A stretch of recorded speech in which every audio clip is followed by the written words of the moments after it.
Allie schooled me on breathing, like meditation. Oh, I want to hear this story, but first, an intro. Hello, and welcome to the next episode of It's Your Time to Shine, a podcast about being a mom in a modern world.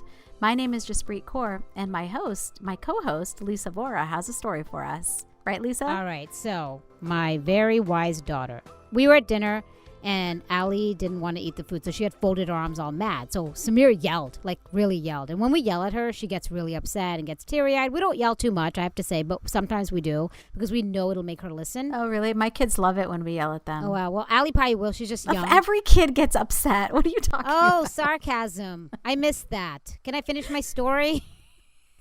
Yes, please. But she like really tears up. You know why I said that? Because if I got yelled at, dude, I'd be like, whatever, dude. But she actually is like sensitive and tears up and like, please don't be mad at me. I just want to make this go away. You know, that's what I mean. Like that extra. She actually cares about what her parents thought, unlike you when you were a kid. Yeah, exactly. I had no respect for my parents. And it doesn't really matter what I say because they don't listen to my podcast. Okay, I'm bitter about that. Sorry. Okay, so you're at dinner and you're yelling at your kids, yes? And then what happened? Yeah, so, and then I yelled too. And I was like, you got to eat this, blah, blah, blah. I work so hard, this, that. And then she's like, I'm sorry. It's like, okay, but you need to. And then as I'm yelling to her, I'm like, you need to stop, Lisa. And then she's like, Mommy. And I was like, what? She goes, remember you taught me breathing? Like 4 counts in and out. Why don't we both just do that? I'm like, she just like stopped me. And I was like, oh my gosh. Okay. She goes, how about you start, then I'll go after you. I said, okay. And I went, 4 counts in, 4 counts out.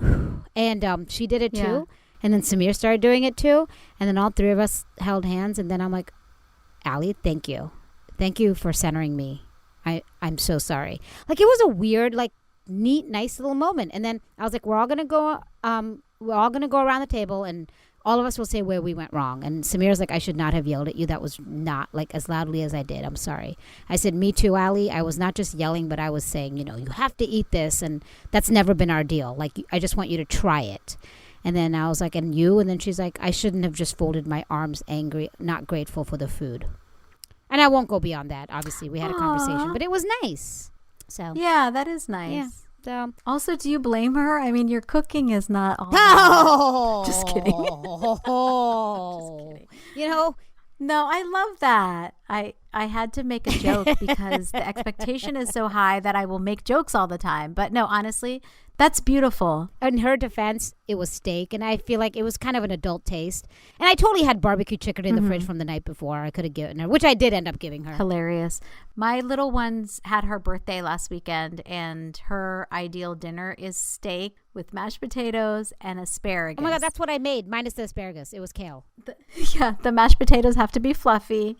And the asparagus has to be like, she thinks it's buttery, but it's actually like olive oil and like salt and pepper. That sounds so delicious. And yeah, and it was cute because we got 3 steaks and we prepared them 3 different ways. Mm-hmm.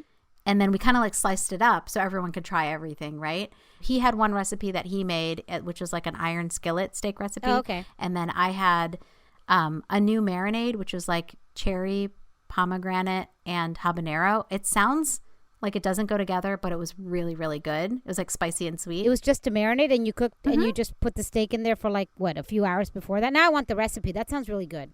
No, I did it for 10 minutes before. This is Juspreet. All my stuff is quick.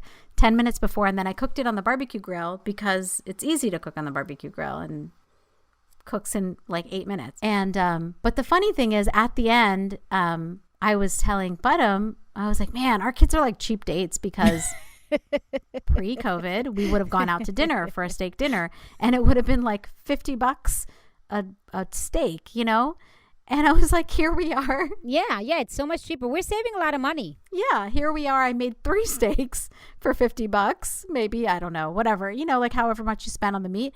And then I made all the sides and everyone was so happy. And I made like one of those fancy salads, like with the apples and avocado, just like your recipe of cutting up everything up real small. I am so hungry. You're getting me. I haven't eaten in a few hours. It's like almost dinner time. That sounds delicious. Yeah. And the kids were so grateful. Aww. Like 5 or 6 times they were like, this is so good. Thank you so much. Oh my gosh, it's a perfect birthday dinner. And it was so sweet. And I was like, the kids are teaching us, like they're reminding us what's worth it. No, definitely. That's the one. That's something I'm sure same for you. One thing I was thinking about, a really big positive through this pandemic, is that I feel a lot closer to Allie than I ever have. Do you feel the same way about the kids? All the cons aside. I definitely feel closer to them and I feel like I know them better. But I have been having so much anxiety over not just like what to do next with school, but also like work and school balance and like what's the future going to be for them. Yeah. That I'm having such a hard time focusing on the goodness of being home together like I was back in April and May. Lately, it's just been like I wake up in the morning sometimes or in the middle of the night or early in the morning, like 4 a.m. I wake up and I'm like, when am I? Not even where am I? Like, when am I? And then I remember it's 2020. Oh, wow. I remember COVID is real. And then I'm like, oh, no. Another day where we're not going anywhere or doing anything. No, I understand that. And I think you have it a lot, like, it's more stressful for you because you're working a lot more. You have more, everything's a lot more stressful for you than me. I can manage Allie, which is actually one of the things that we're talking about now. I know last time I said that Fairfax County was doing 2 days a week, giving us a choice, 2 days a week versus full virtual. That changed just a few days ago. It's all virtual to start with. So I don't know if you've heard of like parents coming together and forming these pods. I don't know if they're doing that in Texas. I haven't heard about the pods. What is that? Well, basically, people here are like forming groups, like a bunch of moms, dads too, but mainly moms are forming groups with other parents. So that I don't know what they're planning as far as virtual versus homeschooling, but assuming it's still virtual learning, that they do it at other people's houses so that basically other parents are babysitting your kid and you're going rotation. If you have like 5 parents, then 4 of the days your kids are gone, but one day you have to be with all the kids. So things like that. So kind of like a co-op for homeschool kids. They do something similar. Yeah. We're not, because only thing I wanted, because like I said, it's easy to manage Allie. She's also like in first grade, so I do think it's a lot easier. The curriculum's easier for us to handle, first grade stuff. Mm-hmm. And I'm there, and my job is very flexible. So is Samir, so we can always work around her. What is the purpose of the pod? Is it to teach the kids, or is it the supervising part? It's teaching and supervising, and it gives everyone a break because it's hard, right, to manage your kids all day. So that way, 4 days, if you have 5 parents in, 4 days out of the 5, you can work 8 hours a day at home without your kids. Yeah. Oh, yeah. I can see the appeal to it. And I've heard of families that are homeschool and then join a co-op like that where they'll teach different subjects on different days. So I'm understanding the concept. But isn't the whole point of switching to virtual school to protect the children from having exposure to others? And doesn't that create that's true, kind of like a daycare environment? I didn't even think about that. I guess it's like this is your circle. This is the circle you've made, but you're still like minimizing the exposure. But I mean, we've been doing that with play dates, right? We've picked a few friends for her to have play dates with whom we trust.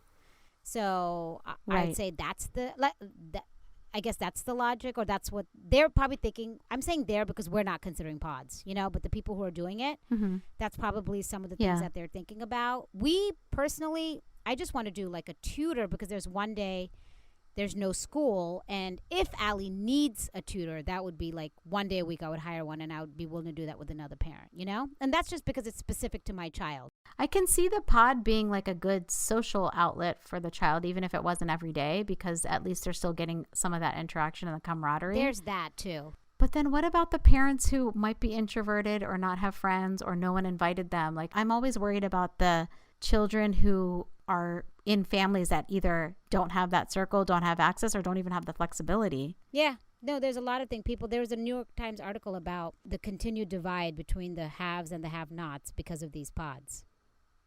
So it's interesting you said that. And then also you make a good point about like, it's like high school a little bit. Like the popular moms are together, they get the kids together, but the one, like you just said, the one who's a little more, who's shy, who's not as social, they may not be able to form this pod. So there's that aspect. Like, are you invited to one? Are you not? Oh, gosh, I hate that. Personally, I couldn't care because I don't have fear of missing out. Like, I look at the world as if you're not around me, then you're missing out, right? So, but like... You learned it here first, folks, how to handle I am so arrogant. Samir says, No, you're right. But I mean, even for Yeah. what if your kid has it, or what if your kid wants to be with certain, like I feel like the playground, as cliquey as school can be, yeah, the playground has the potential to be an equalizing place. yeah. And you could become friends with someone that you wouldn't become friends with otherwise. Yeah, that's true. You're kind of forced into And these pods based kinda- on parents, right? Yeah. Yeah. And then like what would happen if I had a job and I had to go into the office every day and I couldn't do one of the 5 days? Yeah. Maybe people wouldn't want me in the pod, or maybe I would feel like I have to do something else, like pay for my way into the pod. Yeah. And Hence the divide. That's what that article's about. It's called The Latest in School Segregation, Private Pandemic, quote unquote, pods. So, and the, if they, so, God, come on, let me read it. It won't let me read it now. New York Times. If they, I'm trying to read this and it caught on that I'm not subscribed. I'm sorry. If they, they're like, hey, pay well. yeah, if they become the norm, less privileged kids will suffer. That's all I can read, but that's pretty much summarizes the article.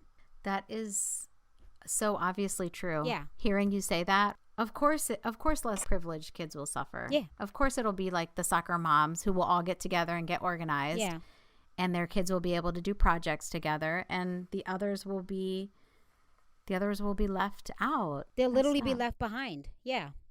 Yeah, and not just Yeah. that, even socially, Oh gosh. right? I'm in Texas and I'm saying that, I'm being in Texas and saying like a child will be left behind really is saying a lot. Right.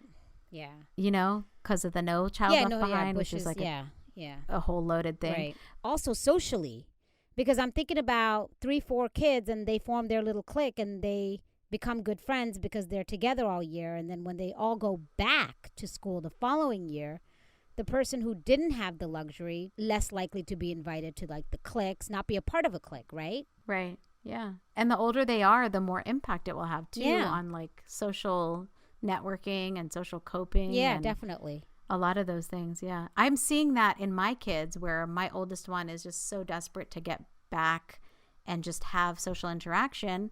I feel like I'm holding her back because of this sense of responsibility for society that we have, like stay home, wear a mask, and don't do unnecessary things. Like I'm not even going to get like my oil changed or going to the dentist or going to, the doctor to get a checkup. I'm like, I don't want to take a chance. Yeah.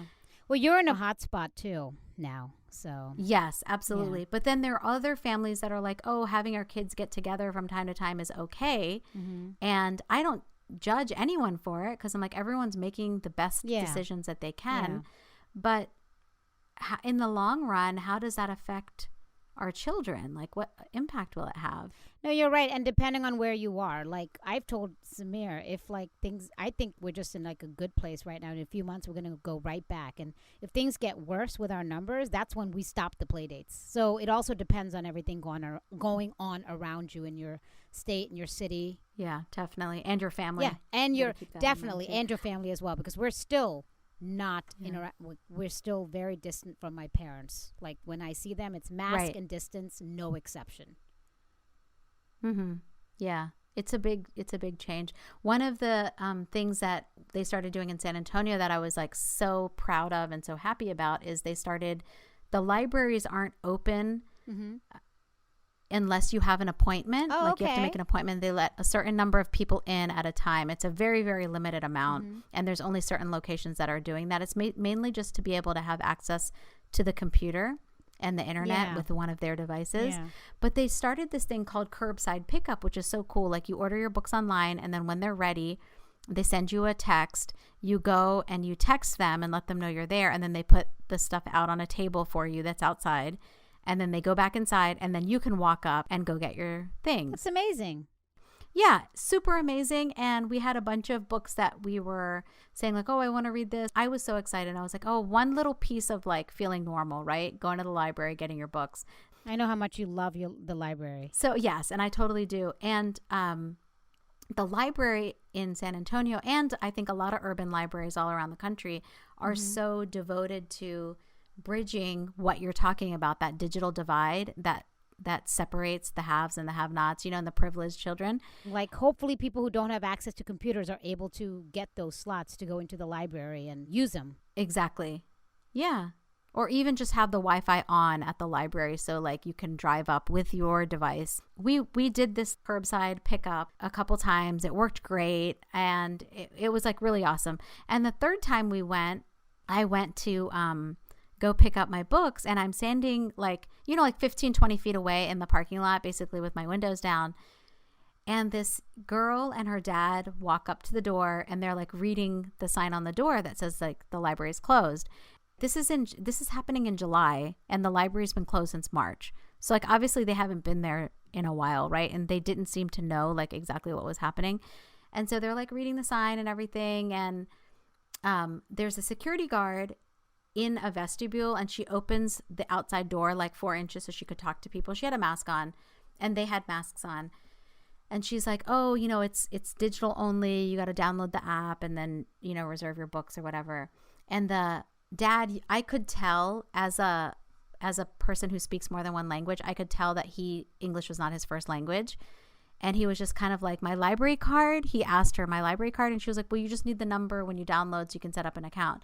And he started looking through his wallet for the library card. And so then I looked at the girl and the security guard said to the daughter, like, oh, you have to go online and you have to like set everything up. And then she's like, oh, okay. And then she's speaking to her dad in another language. And then she's like, okay, let's just leave. And the dad was like, maybe you can ask them if they have the book. So obviously they weren't like, it wasn't really connecting exactly what they needed to do. And so then I said, hey, wait a minute. I had my mask on and we stood like 6 feet apart. And I was like, hey, what they're saying is that you need to, do these steps. And I explained them step by step to the daughter. And I said, do you have a smartphone?